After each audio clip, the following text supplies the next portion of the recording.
Subscribe करें और bell दबाएं ताकि कोई खबर रह न जाए।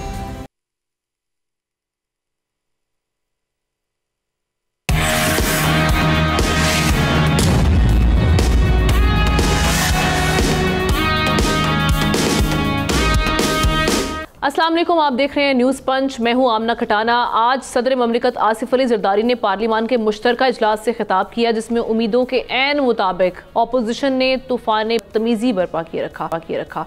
खिताब के दौरान हुकूमत मुखालिफ नारों से ऐवान गूंजता रहा। ये सब उस ऐवान में हो रहा था जहाँ पर 50 से ज़ायद ममालिक के सुफरा मौजूद थे।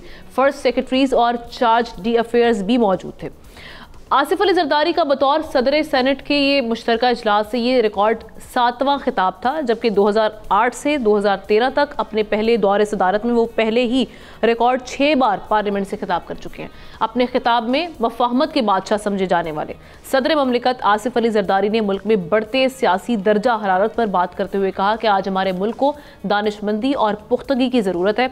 समझता हूँ कि सियासी माहौल की असर नौ तरतीब की जा सकती है।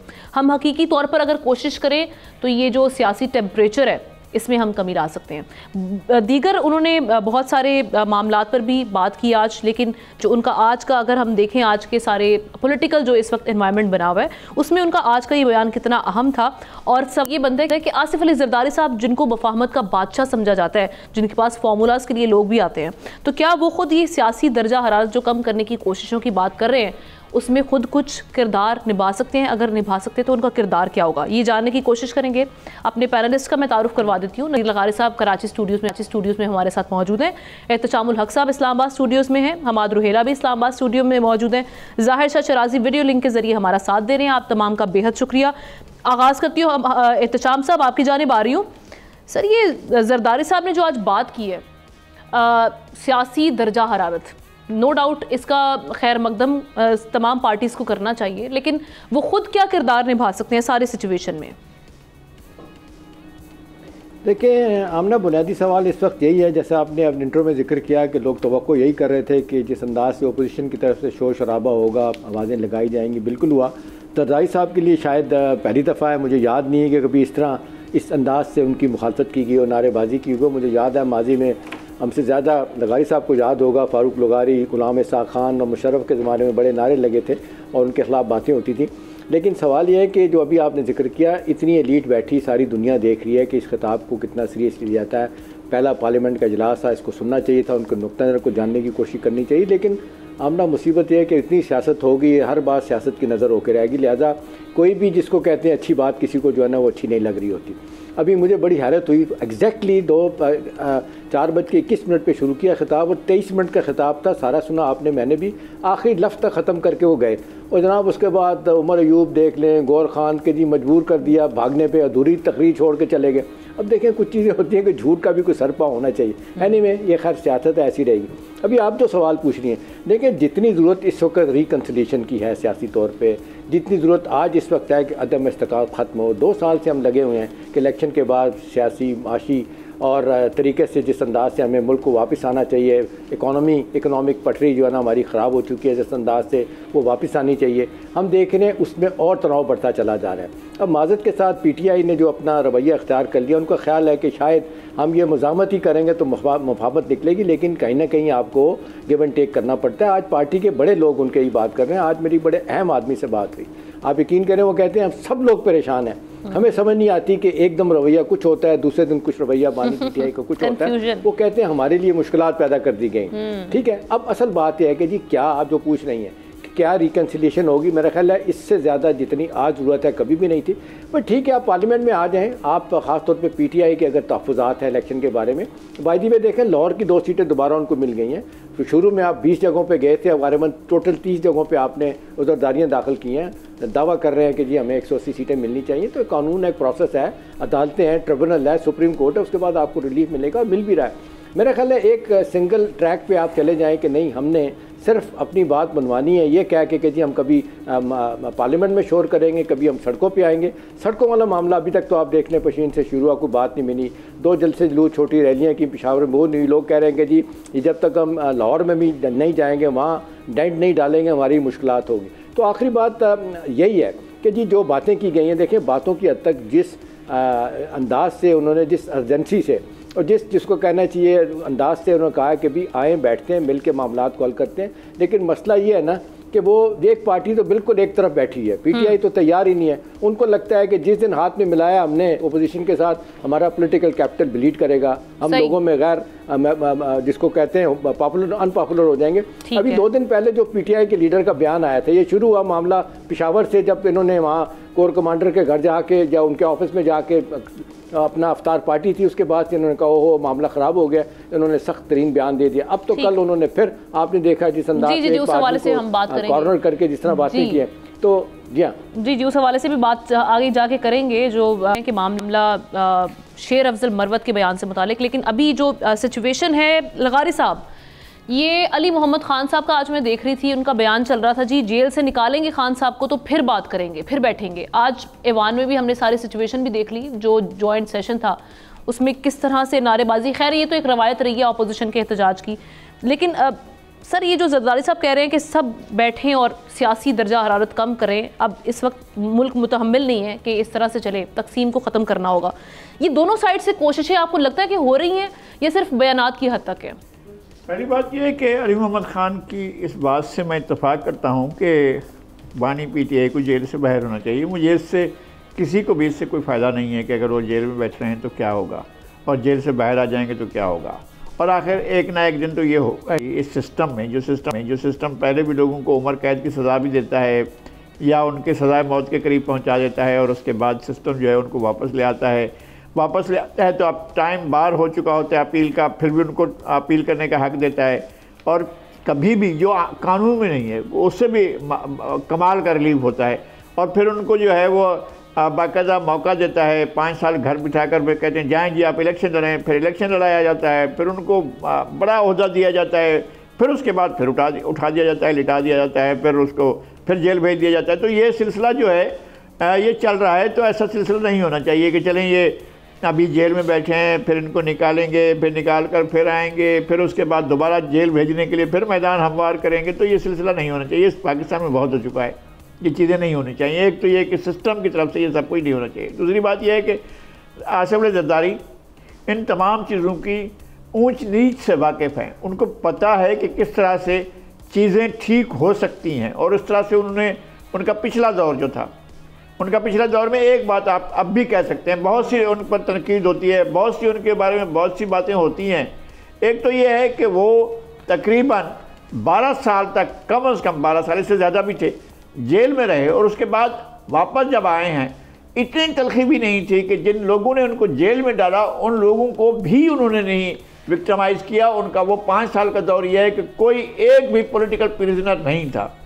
और जब ये बरसरेकदार आए तो मैंने वो किया था, पोस्ट किया था अपना एक्स पर कि जनाब अब आप आ गए हैं तो पहला ये करें कि जेल के फाटक खोल दें और लोगों को जो है रिलीफ दें, लोगों को बाहर ले आएं और फिर सियासत का माहौल बनाएं। लेकिन उधर से भी तो सियासत माहौल होना चाहिए ना। आप अपनी सियासत में रहें, इसी तरह के तर्ज अमल के साथ रहें, सियासत में रहें, लेकिन कम अज़ कम आप एडजस्टमेंट तो करें ना इस सिस्टम के साथ। सिस्टम के साथ आप रहे हैं, अब आप सिर्फ एक बात करना चाहते हैं कि जी हम उधर बात करेंगे, इधर बात नहीं करेंगे, ये कौन सा तरीक़ाकार है? हम बैसाखियों से बात करेंगे, लेकिन बैसाखियाँ लाने वालों से बात करेंगे, लेकिन दूसरों से बात नहीं करेंगे।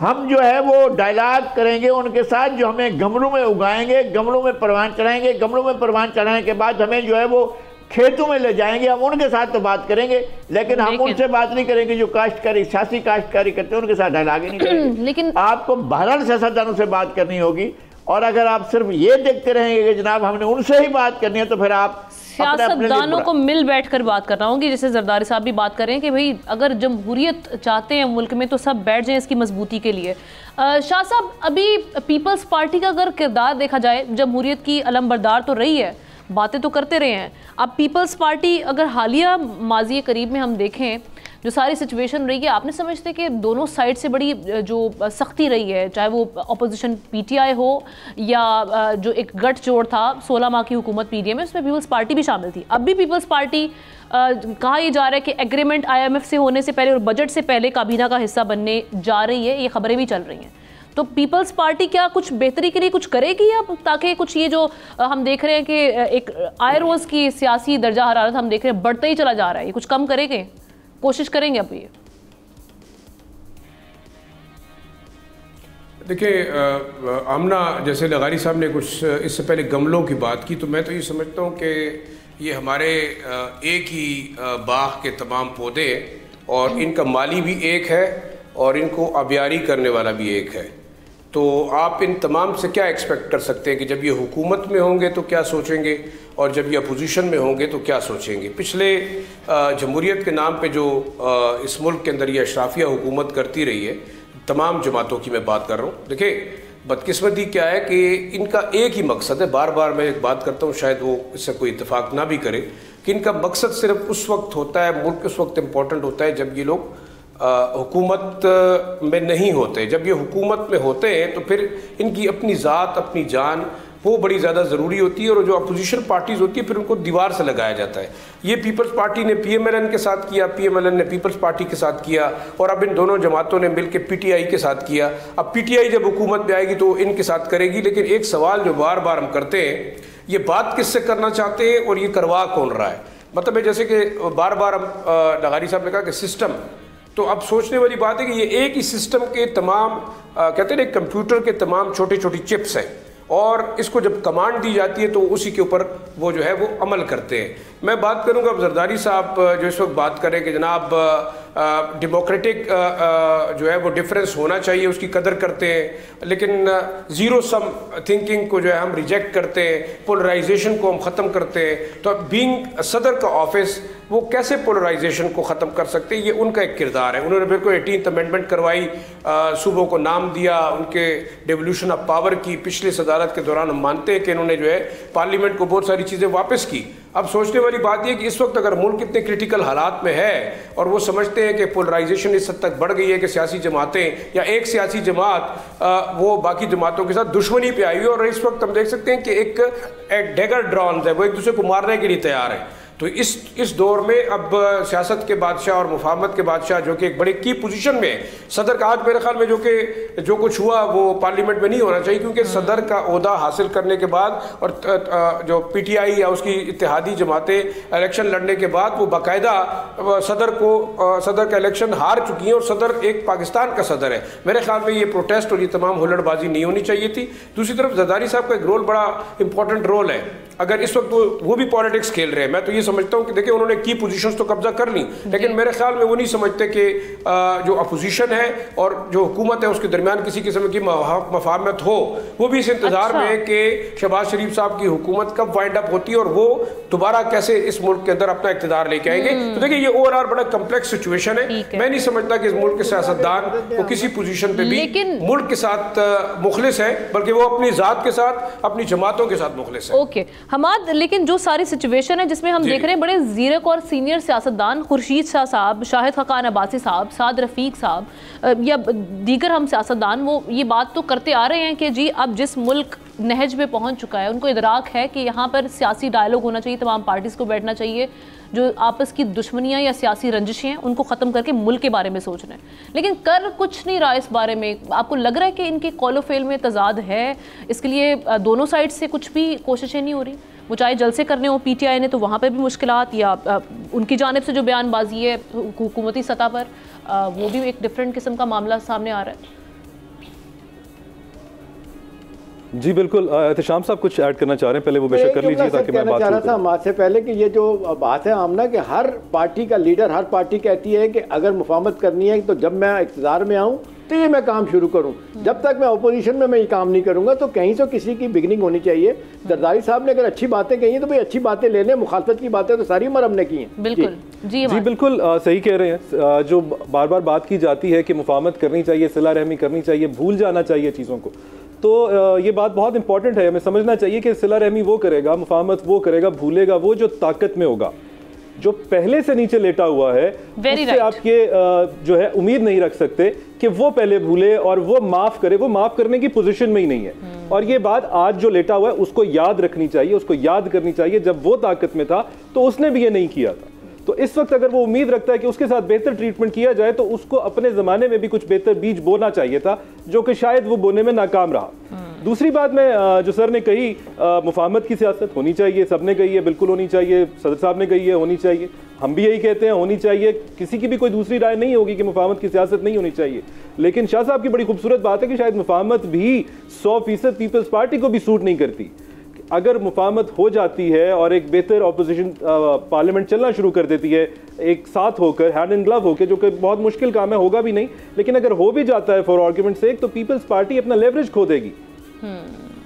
वो किस चीज के ऊपर निगोशिएट करेगी, वो किस चीज के ऊपर अपनी पावर पॉलिटिक्स करेगी। तो वो बात सर की बिल्कुल दुरुस्त है, मैं उससे एग्री करता हूं कि वो शायद पीपल्स पार्टी को सूट नहीं करती। पीपल्स पार्टी और जरदारी साहब मुफाहमत की बात तब करते हैं जैसे मौलाना साहब ने फरमाया था कि जो जब उनको सूट करती हो। और वैसे मेरे ख्याल में तो ये बात तमाम पॉलिटिशियंस के लिए दुरुस्त है कि जो चीज़ उनको जब सूट कर रही होती है तब वो दुरुस्त होती है, और मुल्क और कौम के लिए जो बात की जानी चाहिए वो उस वक्त शायद उनके जहन में नहीं होती। एक और बात कर रहे थे कि जरदारी साहब के टाइम पर शायद इतनी ज़्यादा शोर शराबा पहले नहीं हुआ, तो मैं ये ज़रूर कहना चाहता हूँ कि जो आसफा भुट्टो साहब ने जब अपना हल्फ उठाया उस वक्त भी जो हुआ वो भी नहीं होना चाहिए था। माएँ और बहनें सबकी साझी होती हैं, उनका, और बेशक वो पीटीआई की हो, पीपल्स पार्टी की हो या नून की हो, सबकी इज्जत की जानी चाहिए और सबको साथ लेकर चलना चाहिए। और उनका पीटीआई आज भी रुकने पार्लियामेंट पहला ये तजर्बा होने जा रहा था, तो उसमें तो वाकई बड़ा ख्याल करना चाहिए। जी, उनकी इंटर्नशिप स्टार्ट हो रही थी माशाल्लाह से, इतने यंग करियर में उनकी इतनी शायद पॉलिटिकल कंट्रीब्यूशंस होगी जो हमें अब पता चलेंगी, जिसका सिला शायद उनको पहले मिल गया है। तो उनका एक करियर स्टार्ट हो रहा था, हमें उसका खुशामदीद कहना चाहिए। बिल्कुल ठीक है, आपका इस हवाले से पॉइंट आ चुका है। अब सदर साहब ने बहुत अच्छी की है, बड़ी उन्होंने हम खैर मकदम करते हैं इस बात का कि जनाब मामला चलाने हैं तो थोड़ा सा रवादारी से चलना होगा, एक दूसरे को जो हमारी सियासी दुश्मनी है उसको भुलाकर आगे बढ़ना होगा। लेकिन फॉर्मूला क्या तैयार करेंगे सदर जरदारी साहब, ये अब आने वाले दिन दिखाएंगे। ब्रेक लेते हैं, ब्रेक के बाद दीगर मामला पर बात होगी।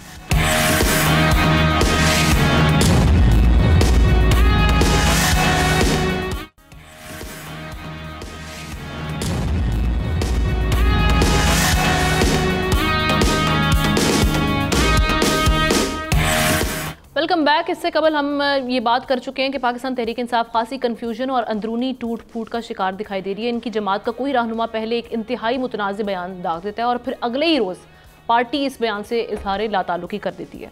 ऐसा लग रहा है कि इस वक्त पीटीआई का ना कोई विजन है, ना ओनरशिप और ना ही एहसास जिम्मेदारी। सब ये जानते हैं कि इस वक्त जो सऊदी अरब पाकिस्तान का बरादर इस्लामी मुल्क है, जिसने एक बड़े भाई की तरह हमेशा ही हर कड़े वक्त में पाकिस्तान को सहारा दिया, लेकिन इन तमाम बातों को नज़रअंदाज करते हुए शेर अफजल मरवत की जानिब से रजीम चेंज के घिसे पिटे बयानिए में सऊदी अरब को भी ढकेल दिया गया है। और जिस तरह से हम सारी सिचुएशन देख रहे हैं, अब उसके बाद हुआ ये है कि पाकिस्तान तहरीक इंसाफ, जिनकी जानिब से पहले उमर अयूब साहब ने उस दिन खैर मकदम किया था इस विज़िट का सऊदी अरब का, लेकिन जब ये शेर अफजल साहब का बयान आया उससे सिर्फ लाताल्लुकी का इजहार किया गया है। क्या ये काफ़ी है?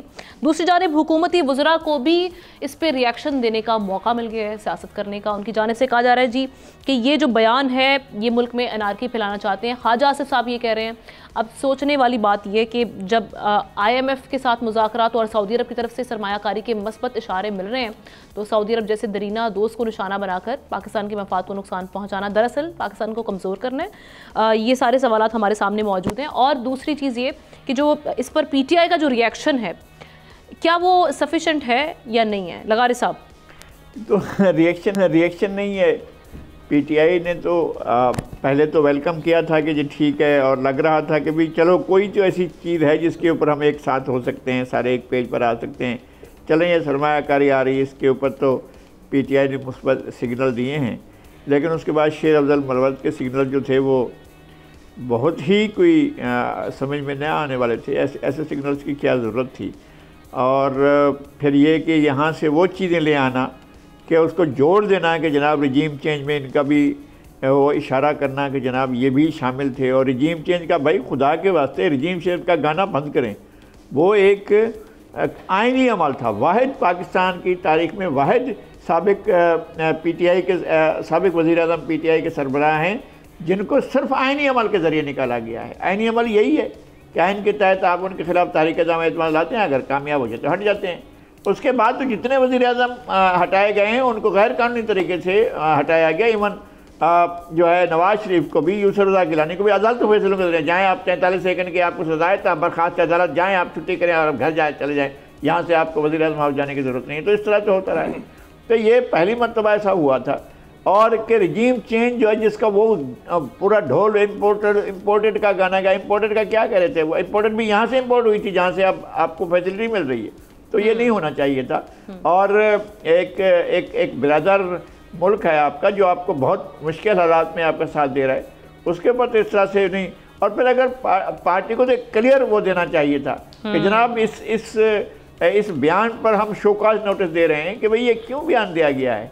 तो ये होना चाहिए, नहीं हमारा उससे ताल्लुक नहीं। और वो भी ये कहकर ये मेरा ज़ाती ख्याल था। शाह साहब, बड़ा ही गैर जिम्मेदाराना बयान था। पीटीआई बार बार इसकी वो कर तो रही है आकर मजम्मत, खुद भी इजहार लाताल्लुकी भी की जा रही है। शेर अफजल मरवत साहब भी खुद आ गए हैं सोशल मीडिया पर, उन्होंने कहा ये मेरा अपना ज़ाती बयान था, पार्टी पॉलिसी नहीं है।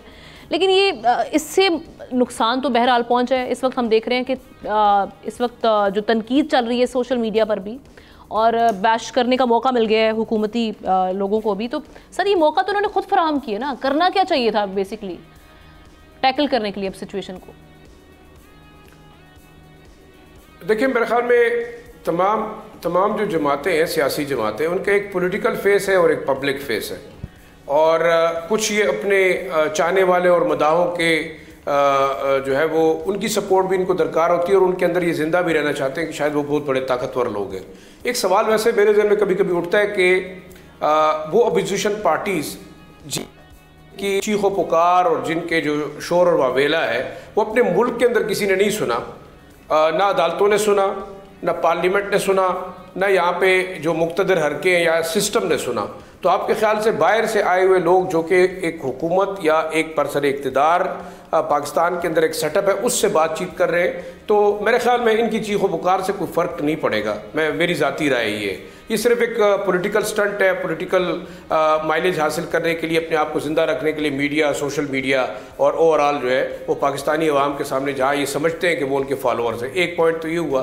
दूसरा, देखिए मैं इस वक्त समझता हूँ कि इम्पोर्टेंट पाकिस्तान है, चाहे वो सऊदी अरब है, चाहे वो चाइना है, चाहे वो अमेरिका है, चाहे कोई भी ऐसा मुल्क है। देखें, कल उस दिन यहाँ पे एक बहुत बड़ी कॉन्फ्रेंस पेशावर के अंदर जिसमें world bank, USAID, European union और डिवेट के वफ्द यहाँ पे आए, और उन्होंने $1 बिलियन एक ने प्लेज किया, $500 बिलियन दूसरे ने किया, $100 मिलियन तीसरे ने किया। अब ओवरऑल हमने ये देखना होगा सियासी जमातों को एक बात पे मेरे ख्याल में कम से कम, और जो बाहर से आए हुए लोग हैं चाहे उनको भी पॉलिटिकल जो अपोजिशन पार्टीज़ हैं उनको भी कॉन्फिडेंस में लेना चाहिए। मैं तो ये समझता हूँ कि इस मुल्क के निज़ाम को चलाने के लिए, देखिए आज ये पॉलिटिकल पार्टी अगर हुकूमत में है तो कल जो है वो ये शायद अपोजिशन में रहेगी। तो इन तमाम ममालिक और तमाम जो फॉरेन जो इन्वेस्टर्स हैं उनका भी अंदाज़ा है कि उन्होंने इन तमाम लोगों के साथ मिलजुल कर काम करना है, और इसमें कोई ऐसी कबात वाली बात नहीं है। तीसरा जो नुकता है, मेरे ख्याल में शायद शेर अफजल मरवत हो या गौर साहब हो, इसमें कोई दूसरी राय नहीं है कि PTI इस वक्त वाकई इंतशार का शिकार है। एक सेंट्रल जो एग्जीक्यूटिव काउंसिल बनाएगी उसके डिसीजंस को कोई नहीं बांधा, और हर शख्स, जो मेरी ज़ाती राय है, जहाँ मेरी इंटरेक्शन होती है, इनमें से हर लीडर ये समझता है कि वो बानी PTI चेयरमैन का जो है वो सेकंड हैंड कमांड है और वो डिप्टी कमांडर है जो कि पार्टी के अंदर they are calling the shots. तो मेरे ख्याल में जो लीडर बनने का शौक है या जो सेकंड हैंड कमांड बनने का शौक है वो शायद इन लीडर्स को मजबूर करे कि वो इस किस्म की बेसरपा बातें करें और सिर्फ पब्लिसिटी हासिल करें। तो मेरे ख्याल में एक मैसेज इनको भी जाना चाहिए कि कलेक्टिव इन्होंने बॉडी बनाई है, वो डिसीजन करें। अब एक ऐसे सिचुएशन में जब बानी PTI इस वक्त हम देख रहे हैं कि वो ज़ेरे हिरासत हैं, जेल में हैं, फिर उसके बाद आप नहीं समझते कि सारी सिचुएशन में तो ऐसी शख्सियात को स्पोक्स पर्सन या मीडिया पर आना चाहिए था जो रीज़नेबल होते, जो मामलात को मामला फहमी देखते हुए बड़े तरीके से हैंडल करते, बड़ा नाप तोल के अल्फाज जो है उनका चुनाव करते। लेकिन यहाँ पर शेर अफजल मरवत की पर्सनैलिटी से सभी वाकिफ़ हैं। तो अब ये वाला बयान उनकी जानिब से आ जाना, PTI को क्या करना चाहिए सारे हालात में? आप ठीक कह रही हैं, होना ऐसा ही चाहिए। इस वक्त हर कोई ये कह रहा है कि शायद ऐसा लग रहा है कि लीडरशिप की कमी है, फुकदान है। मेरे ख्याल से शायद लीडरशिप का फुकदान पहले भी था। शाह महमूद साहब का एक बयान सऊदी अरब के बारे में भी ऐसा था जिससे सऊदीया नाराज़ हो गया था। उसके बाद उनको ना सिर्फ हमें डेफर्ड ऑयल की जो फैसिलिटी मिली हुई थी वो भी रोल बैक हुई, फिर हमारे हालात मज़ीद जैसे ख़राब हुए और उसके बाद उनको मज़ीद इंटरव्यूज़ में उसको क्लैरिफाई भी करना पड़ा। तो अगर ये बात आज की मान ली जाए तो फिर उस वक्त क्या था? उस वक्त तो हालात भी बेहतर थे और एक सेनर लीडरशिप भी थी, उस वक्त भी ऐसे बयान आते थे। मुझे लगता है कि शायद ये इनके फैब्रिक का हिस्सा है ये हर वक्त अपने आप को सुनामी की सियासत कहते हैं और ये सुनामी ही की सियासत के ऊपर बिलीव करते हैं। इनको बताना चाहिए, इनको गौर करना चाहिए कि सुनामी तबाही की अलामत है। सुनामी जो है खुशहाली की या डेवलपमेंट की अलामत नहीं है, उसकी बात नहीं करनी चाहिए। इंतहाई ये जो आया है परवत साहब की तरफ से बयान, ये अफसोसनाक बयान है, इसकी मजम्मत की जानी चाहिए। लेकिन ये बयान और ये पॉलिसीज़ कुछ नई नहीं है। आप इनके देखिए, जब IMF की बात होती है तो IMF को ये ख़त लिख देते हैं। अब भी जब इनके बयान की टाइमिंग देखिए, जहाँ पर कोई मुल्क पाकिस्तान के साथ आज आके खड़ा हो रहा है, वो भी अवाम दोस्ती में, मेरे ख्याल में ये अवाम दोस्ती की सियासत की शक्ल है इनकी, कि ये उसको पाकिस्तान से दूर करना चाहते हैं। मुझे ये भी समझ नहीं आता कि खान साहब को जो इतने पर्सन सेंट्रिक इनकी पॉलिटिक्स है, उसके अंदर ये खान साहब को इंटरनेशनल लीडर बनाकर पेश करना चाहते हैं या इंटरनेशनल विक्टिम। क्या वो इंटरनेशनली लीड कर रहे हैं लोगों को और तमाम दुनिया उनसे इंप्रेस है और उनके फैंस हैं, या तमाम दुनिया उनके खिलाफ है और उनको नीचे गिराने, और उनको नीचे गिरा रही है? क्या वो मुस्लिम उम्मा के लीडर हैं तो फिर सऊदी अरब भी उनको नीचे गिरा रहा है। अमेरिका तो चले वैसे ही गैर मुस्लिम है, तो चले उन्होंने तो दुश्मनी करनी है, लेकिन सऊदी अरब को भी नहीं बख्शा। तो ये तमाम बातें इन्हें सोचना चाहिए, इसके ऊपर गौर करना चाहिए, इनको बेहतर करना चाहिए और इसकी मजम्मत होनी चाहिए। और जहाँ सिर्फ मजम्मत ही नहीं है, जरूरी PTI की तरफ से शोकॉज आना चाहिए, शोकॉज आना चाहिए और उनको जिन ओहदों पे रखा गया एग्जैक्टली वहाँ पे अगर कुछ रद्दोबदल होती तो कुछ नजर भी आता कि भाई जनाब आप वाकई कंडेम कर रहे हैं एहतशाम साहब, इतना गैर जिम्मेदाराना बयान, उसके बाद ये कह देना कि ये हमारी जानिब से हमारी पार्टी पॉलिसी नहीं है, ये इनका ज़ाती बयान है। ये क्या जो कोलेटरल डैमेज हुआ है PTI को खुद, वो कंट्रोल हो जाएगा इससे? देखिए, हमने जो हमाद ने जिस तरफ इशारा किया ना, शाह महमूद कुरैशी अपने ज़माने में, आपको याद होगा वो जब उन्होंने इख्तलाफ कर रहे थे, चाह रहे थे कि जी OIC की फॉरेन मिनिस्टर की मीटिंग होनी चाहिए कश्मीर पे, वो नहीं हो रही थी, तो उन्होंने कहा इस्लामी ब्लॉक अलहदा बनाएंगे, मलेशिया और टर्की के साथ मिलकर, उस पर उनकी नाराज़गी का इज़हार किया गया था। देखिए, ये जो आज का बयान है आमना, मैं आपको बड़ा वाज़ेह तौर पे आपको बताऊं, ये डैमेज डन कर गया पार्टी को भी और खुदा ना खास्ता मुल्क के लिए भी। मतलब देखें इसकी टाइमिंग क्या है कि एक इतना इंपॉर्टेंट 100 मेंबर का डेलीगेशन, 4 वजीर उसमें led by the foreign minister, वो आया हुआ और आप ये बयान दाग देते हैं। देखिए, इसको आइसोलेशन में आप नहीं देख सकते। ये जिस तरह सब लोग कह रहे हैं तादीबी कार्रवाई अगर नहीं होगी तो लोग समझेंगे कनाइमंस है। और आपने देखा है कि जितने लोग उनसे डरे होते हैं, गौर खान प्रेस कॉन्फ्रेंस कर रहे हैं, उमर अयूब, वो बात नहीं करते मरवत के आगे, और मरवत साहब क्लेम करते हैं कि जी मैं तो राइट हैंड मैन मैं ही हूँ खान का, जो मैं लेके आता हूँ बात वही सही होती है। तो खाली इससे डिस्टेंस कर लेना ये काफ़ी नहीं है। देखें, इससे जो नुकसान हुआ है ना, अब ये देखने SIFC बनी किस लिए थी, वो सिर्फ गल्फ ममालिक के लिए बनी थी, 4 ममालिक के लिए। उनमें से एक बड़ा मुल्क आ रहा है, उसके बाद बाकी ममालिक UAE, कतर देख रहे हैं कि हमने कहाँ जाना है पाकिस्तान में इन्वेस्टमेंट के हवाले से, और आपने खुद का हमला कर दिया मुल्क पे भी और पार्टी के ऊपर भी। मेरा नहीं ख्याल कि ये इतनी आसानी के साथ इग्नोर होगा या लोग इसको हजम कर लेंगे। इसका बड़ा नुकसान हुआ है। और दूसरी बात है, मेरा ख्याल है जो ज़्यादा अहम बात है ना आमना, वो ये है कि इस स्टेज पे अब जब सारी निगाहें हमारी किसी और तरफ जा रही हैं, और ये मामला मैं आपको खबर के तौर पर एक बात बता सकता हूँ, वो ये है कि ये इस वक्त बड़ा शदीद दबाव है हुकूमत पे भी और PTI पे भी कि जी आप अपने मामला ठीक करें, आपका मुल्क कहाँ जा रहा है। यानी रोने का मुकाम है कि हमसे ज़्यादा बाहर वाले हमारे बारे में परेशान हैं कि खुदा ना खास्ता न्यूक्लियर स्टेट है, कुछ हो गया तो जितना परसों लगारी साहब बात कर रहे थे, ये मुल्क किधर जाएगा। तो मेरा ख्याल है वहाँ से अगर हमें ये कहा जा रहा है कि जी आप अपने इख्तलाफात ख़त्म करें, आप धेले के लिए मांगते फिर रहे हैं आप लोगों से, अपने मामला ठीक करें, हम इन्वेस्टमेंट करते हैं, ऐसे में इस तरह का बयान आना तो मेरा ख्याल है बहुत ही डैमेजिंग है। और इसको तो बानी PTI पे लेवल पे इसको कंडेम करना चाहिए। बयान देखना उनकी जानिब से आना, एक ऐसे शख्स की जानिब से जो आपका रिप्रेजेंट कर रहा है और एक ऐसी टाइमिंग में, डेफिनेटली आपके लिए खुद एक डैमेज हो रहा है। और जब एक पार्टी ज़ेर अताब हो उस सिचुएशन में तो आपको बड़ा सोच समझ के चीज़ें करनी चाहिए ताकि मज़ीद आप मुश्तिल ना करें। तो जनाब अब देखते हैं कि पाकिस्तान तहरीक इंसाफ इस हवाले से क्या करती है, क्योंकि अभी तक कोई एक्शन नहीं लिया गया, सफिशेंट नहीं है इस तरह की कंडेम कर देना। एक ब्रेक लेते हैं, ब्रेक के बाद दीगर मामलात पर बात होगी।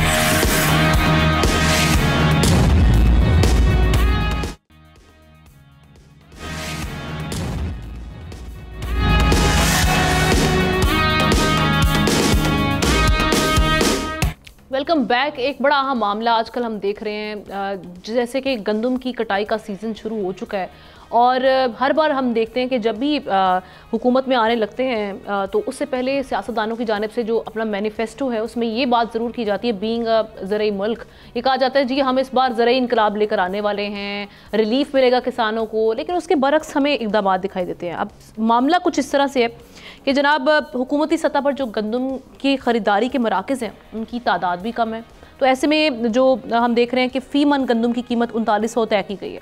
अब किसान नाकिस इंतज़ामात की वजह से हम देखते हैं कि आड़तियों और जो मकामी डीलर्स हैं उनको औने पौने दामों में गंदम फ़रोख्त करने पर मजबूर हो चुके हुए हैं।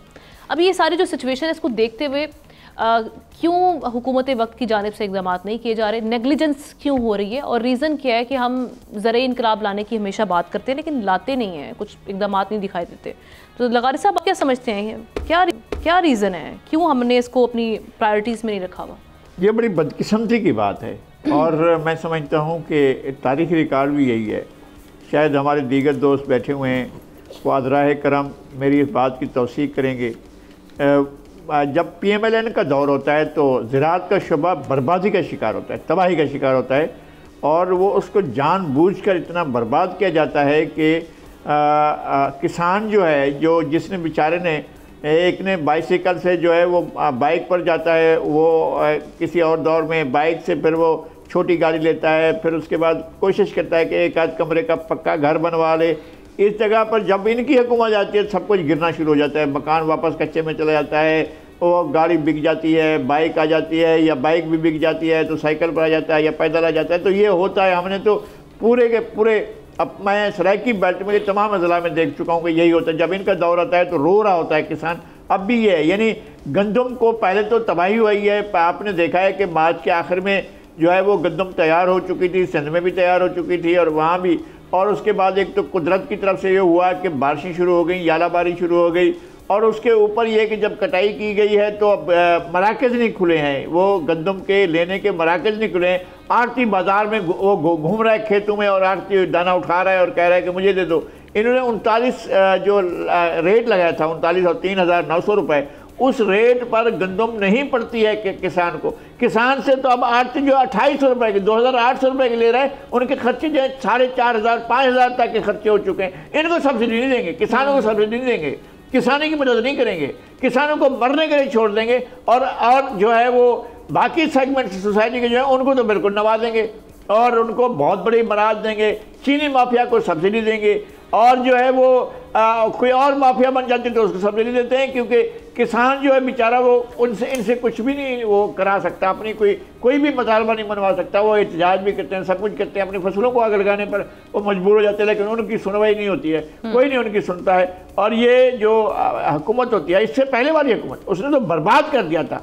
PTI की हुकूमत ने तो जब ये जो खाद थी, यूरिया जो थी, उसकी कीमतें आसमान पर चली गई थी, किसान खरीद नहीं सकते थे, लाइनें लगी हुई थी। मैंने जाकर देखा था एक लाइन में 1,000 आदमी खड़े हुए थे। मैंने जाकर देखा था चनीगोट में, मैंने जाकर देखा था अपना अहमदपुर ईस्ट में, मैंने जाकर देखा था यजमान में, मैंने जाकर किसानों के जो है मुख्तलिफ शहरों में जाकर, लोधरा में जाकर देखा था, और यहाँ पर लोग कतारों में लगे हुए थे लेकिन उनको यूरिया नहीं मिल रहा था। वो उस दौर था। इस दौर में भी यही सूरत हाल रही। किसान जो कुछ भी करे, लेकिन पाकिस्तान खुद कफालत की मंजिल हासिल नहीं कर सकता जब तक आप किसान के लिए नहीं करेंगे। तो हमारा एक ये भी तो हम देख रहे हैं ना, एग्रीकल्चरल लैंड जो है उसको हम जो हाउसिंग सोसाइटीज़ हैं उसकी नज़र हो रहा है, उससे भी तो ज़राअत की जो सिचुएशन है वो अबतर होती चली जा रही है। लेकिन दूसरी जानिब हम ये बात भी करते हैं जी, IMF का अगर मामला हम कर रहे हैं, लेकिन हम दूसरी जानिब ज़रई शोबे पे इतनी तवज्जो देंगे कि हमारी इकॉनमी जो है वो दुरुस्त ट्रैक पर आ जाएगी। कैसे चलेंगे मामला? इक़दाम तो हो नहीं रहे।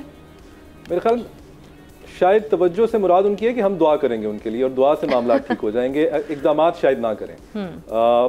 एग्रीकल्चर का शोबा हमारे GDP में 24% तक कंट्रीब्यूट करता है। हमारी जो half of the labour force है वो डायरेक्टली या इनडायरेक्टली इससे लिंक्ड है, मगर फिर भी हम इसको देख रहे हैं कि ये एक इग्नोर्ड सेक्टर है, इसके ऊपर कोई काम नहीं किया जा रहा। ख़ास तौर पे जिस तरफ आपने इशारा किया है, हाउसिंग सोसाइटीज़ बन रही हैं और अर्बन प्लानिंग नहीं हो रही। हम लोग वर्टिकल एक्सपेंशन की तरफ नहीं जा रहे, जिसकी वजह से ज़मीन कम पड़ रही है। जो ज़रखेज़ ज़मीन है वहाँ पर हाउसिंग सोसाइटीज़ जा रही हैं, और जो करंट इस वक्त दिए हुए ऑलरेडी काश्तकार हैं उनको भी हम लेटेस्ट टेक्नोलॉजी से मुतारफ़ नहीं करा रहे, उनकी प्रोडक्टिविटी में इजाफा नहीं हो रहा। इसराइल पे मैंने पहले भी बात की थी, वो अपना 90% वाटर रीयूज़ करता है। श्रीलंका अपना 40% वाटर रीयूज करता है, हम अपना 40% वाटर वेस्ट कर रहे हैं सीपेज में। हमें अपनी एफिशिएंट इरिगेशन की तरफ बात करनी चाहिए, हमें इन मामलात को उजागर करना चाहिए, लेकिन हम इस तरफ नहीं जा रहे। हम लैंड जोनिंग की तरफ नहीं जा रहे। हम मुल्तान में देखते हैं कि जो कई दहाइयों से फैले हुए, सर लगारी साहब को भी पता होगा, साउथ पंजाब में जैसे उन्होंने अभी जिक्र किया, वहाँ आम के दरख्त थे, ऑर्चिड्स थे, वो तमाम के तमाम कटते जा रहे हैं। वहाँ पर कॉन्क्रीट जंगल बनाया जा रहा है जिसके ऊपर किसी का ध्यान नहीं है। यहाँ पर मैं पीटीआई को खराज तहसीन पेश करना चाहूँगा कि उन्होंने 2021 में ऐसा लॉ बनाया जहाँ पर जोनिंग की बात की गई, जहाँ ये बात की गई कि एनओसीज हाउसिंग सोसाइटीज़ को वहाँ दिए जाएँ जहाँ बैरन लैंड है। फिर अभी हमने देखा है कि उन्होंने अपना लैंड यूज़ पॉलिसी भी बनाई है जिसमें 6 शहरों के ऊपर उन्होंने बात की है कि वहाँ पर कैसे अर्बनाइजेशन कैसे की जाएगी और मज़ीद आबादी कैसे बढ़ेगी।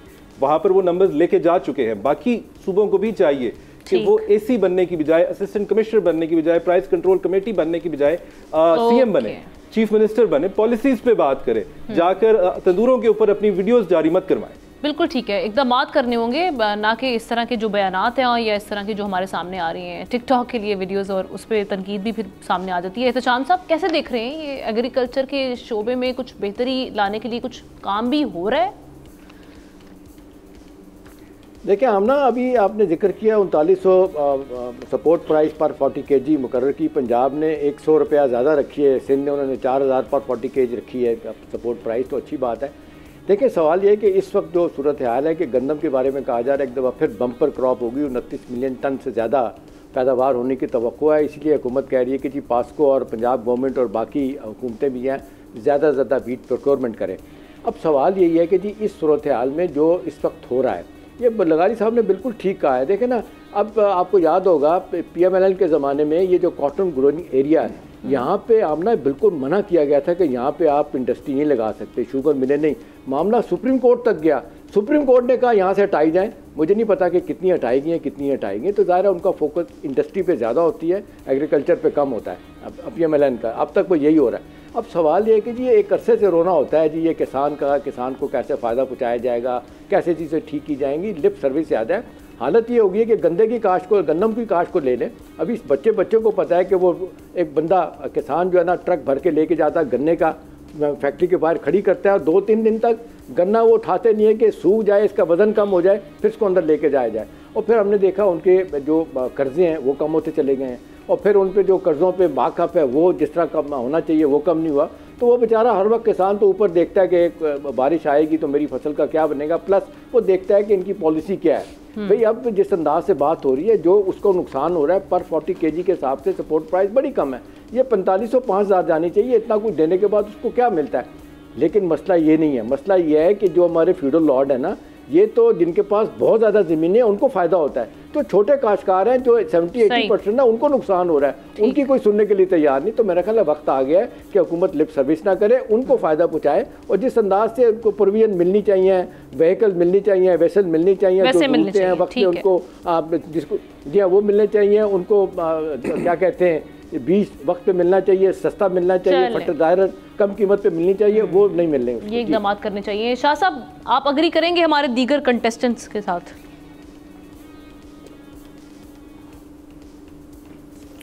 जी बिल्कुल, मैं तमाम अपने मोअज़्ज़िज़ तीनों जो मेरे पैनलिस्ट हैं, इस्तेहाम साहब, लगारी साहब ने बड़ी ज़बरदस्त बात की, और जो बात रोहिला साहब ने की, मेरे ख्याल में मैं इसमें थोड़ा सा ऐड करना चाहूँगा, वो है बेसिकली आपके लैंड रिफॉर्म्स की बात जो बार बार हम कर रहे हैं। देखिए भुट्टो साहब के ज़माने में लैंड रिफॉर्म्स हुए और किस तरीके से लैंड डिस्ट्रीब्यूशन हुई।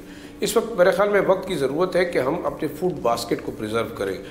सिर्फ आप जो है गन्ने और गंदम और कपास की कीमत के ऊपर बात ना करें कि कितनी होनी चाहिए कितनी ना होनी। सबसे पहले तो हमने अपनी ज़मीन बचानी है, और उसके लिए आपको बाकायदा लेजिस्लेशन करनी चाहिए। जैसे कि हमाद ने कहा कि आप जो है हॉरिजॉन्टल एक्सपेंशन की बजाय वर्टिकल एक्सपेंशन पे जाएँ। आप बड़े बड़े विलाज और बड़े बड़े बगले बनाने की बजाय आप वर्टिकल एक्सपेंशन पे जाएँ, और आप लोगों को एक क्लस्टर्ड पॉपुलेशन के अंदर लेके आए, वहाँ पे सहूलियात फराम करें।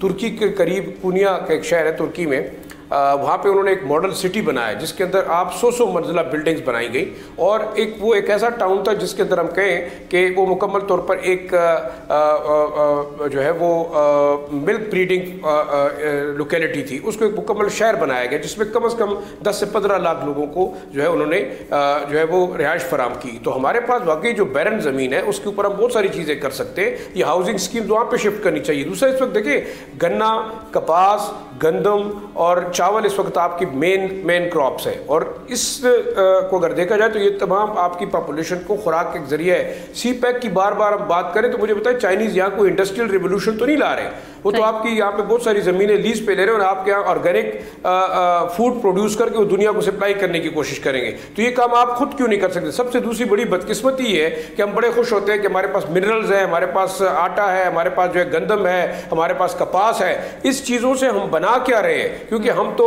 मार्बल भी बाहर जो है वो भिजवा रहे हैं राव सूरत में, हम जेम्स एंड मिनरल भी बाहर भिजवा रहे हैं। बेसिक चीज़ ये कि हमारी पॉलिसीज़ के ऊपर फोकस होना चाहिए। और इस वक्त जो हमारे अशराफिया इस वक्त बैठे हुए ना असम्बलीज और पार्लियामेंट के अंदर, उनको वो लेजिस्लेशन करनी चाहिए कि आप पाकिस्तान की ज़मीन बचाएं।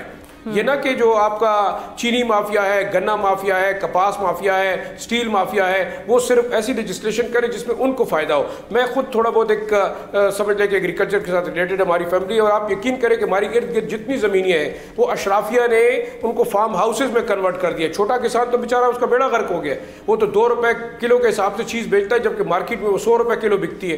तो यही मेरे ख्याल में होना ये चाहिए कि आपके जो अशराफिया काबिज है ना आपके तमाम रिसोर्सेज के ऊपर और अपनी मर्जी की जो लेजिस्लेशंस कर रहे हैं, मेरे ख्याल में यही पार्लियामेंटेरियंस हमारे सबसे ज्यादा इस वक्त जो है हमारे मुल्क के दुश्मन यही लोग हैं जो कि पार्लियामेंट्स के अंदर बैठे हुए हैं। इन्हें सोचना चाहिए, इन्होंने पाकिस्तान बचाना है तो मेरे ख्याल में सबसे पहले पाकिस्तान की जमीन को बचाना होगा। बिल्कुल ठीक है जी। एहतशाम साहब आप कुछ कह रहे थे, फिर हम क्लोजिंग की जाने बढ़ते हैं।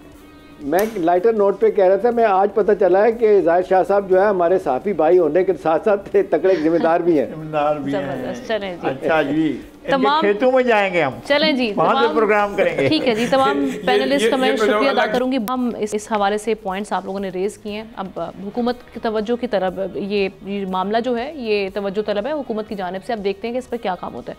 इसके साथ ही प्रोग्राम का वक्त खत्म हुआ चाहता है। कल आपसे मुलाकात करते हैं। अल्लाह हाफिज़।